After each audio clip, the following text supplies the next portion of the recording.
Chapter 14. I become a known fugitive. I'd love to tell you I had some deep revelation on my way down, that I came to terms with my own mortality, laughed it in the face of death, etc. The truth, my only thought was, ah! The river raced towards me at the speed of a truck. Wind ripped the breath from my lungs. Steeples and skyscrapers and bridges tumbled in and out of my vision. And then, boom! A whiteout of bubbles. I sank through the murk, sure that I was about to end up embedded in 100 feet of mud and lost forever. But my impact with the water hadn't hurt. I was falling slowly now, bubbles trickling up through my fingers. I settled on the river bottom soundlessly. A catfish the size of my stepfather lurched away into the gloom. Clouds of silt and disgusting garbage, beer bottles, old shoes, plastic bags rolled up all around me. At that point, I realized a few things. First, I had not been flattened into a pancake. I had not been barbecued. I couldn't even feel the Chimera poison boiling in my veins anymore. I was alive, which was good. Second realization, I wasn't wet. I mean, I could feel the coolness of the water. I could see where the fire on my clothes had been quenched. But when I touched my own shirt, it felt perfectly dry. I looked at the garbage floating by and snatched an old cigarette lighter. No way, I thought. I flicked the lighter. It sparked. A tiny flame appeared right there at the bottom of the Mississippi. I grabbed a soggy hamburger wrapper out of the current, and immediately the paper turned dry. I lit it with no problem. As soon as I let it go, the flame sputtered out. The wrapper turned back into a slimy rag. Weird. But the strangest thought occurred to me only last. I was breathing. I was underwater, and I was breathing normally. I stood up, thigh deep in mud. My legs felt shaky, my hands trembled. I should have been dead. The fact that I wasn't seemed like, well, a miracle. I imagined a woman's voice, a voice that sounded a bit like my mother. Percy, what do you say? Thanks. Underwater. I sounded like I did on recordings, like a much older kid. Thank you, father. No response, just the dark drift of garbage downriver, the enormous catfish gliding by, the flash of sunset on the water surface far above, turning everything the color of butterscotch. Why has Poseidon saved me? The more I thought about it, the more ashamed I felt. So I'd gotten lucky a few times before against a thing like a chimera. I never stood a chance. Those poor people in the ark were probably toast. I couldn't protect them. I was no hero. Maybe I should just stay down here with the catfish, join the bottom feeders. Thump, bump, bump.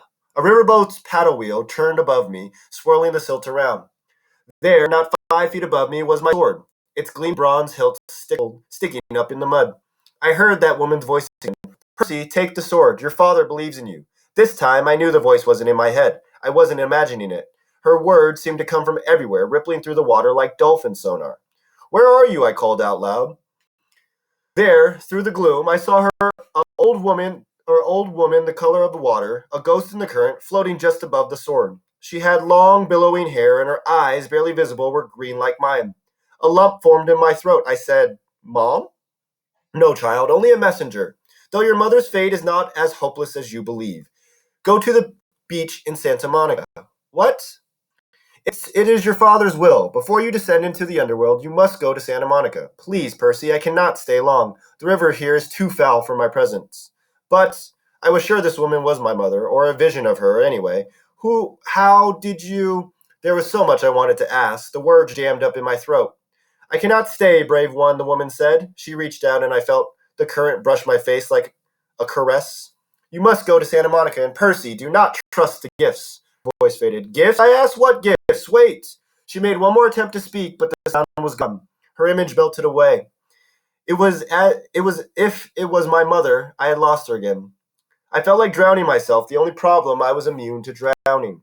Your father believes in you, she said. She'd also called me brave unless she was talking to the catfish. I waded towards Riptide and grabbed it by the hilt. The Chimera might still be up there with its snaky fat mother, waiting to finish me off. At the very least, the mortal police would be arriving, trying to figure out who had blown a hole in the arch. If they found me, they'd have some questions. I caved my sword, stuck the ballpoint pen in my pocket. Thank you, father, I said again in the dark water. Then I kicked up through the muck and swam for the surface. I came ashore next to a floating McDonald's. A block away, every emergency vehicle in St. Louis was surrounding the arch. Police helicopters circled overhead. The crowd of onlookers reminded me of Times Square on New Year's Eve. A little girl said, Mama, that boy walked out of the water. That's nice, dear, her mother said, craning her neck to watch the ambulances. He's dry! That's nice, dear. A news lady was talking for the camera. Probably not a terrorist attack, we're told, but it's still very early in the investigation. The damage, as you can see, is very serious. We're trying to get some of the survivors to question them about eyewitness reports of someone falling from the arch. Survivors. I felt a surge of relief. Maybe the park ranger and the family made it out safely. I hope Annabeth and Grover were okay. I tried to push through the crowd to see what was going on inside the police line. An adolescent boy, another reporter was saying. Channel 5 has learned that surveillance cameras show an adolescent boy gone wild on the observation deck, somehow setting off this freak explosion. Hard to believe, John, but that's what we're hearing. Again, no confirmed fatalities. I backed away, trying to keep my head down. I had to go a long way around the police perimeter. Uniformed officers and news reporters were everywhere. I'd almost lost hope of ever finding Annabeth and Grover when a familiar voice bleated, Percy! I turned and got attacked by Grover's bear hug or goat hug. He said, We thought you'd gone to Hades the hard way. Annabeth stood behind him, trying to look angry, but even she seemed relieved to see me. We can't leave you alone for 5 minutes. What happened? I sort of fell. Percy, 600 feet? 630 feet? Behind us, a cop shouted, Get away! The crowd parted and a couple of paramedics hustled out, rolling a woman on a stretcher. I recognized her immediately as the mother of the little boy who had been on the observation deck. She was saying, and then this huge dog, this huge fire-breathing chihuahua.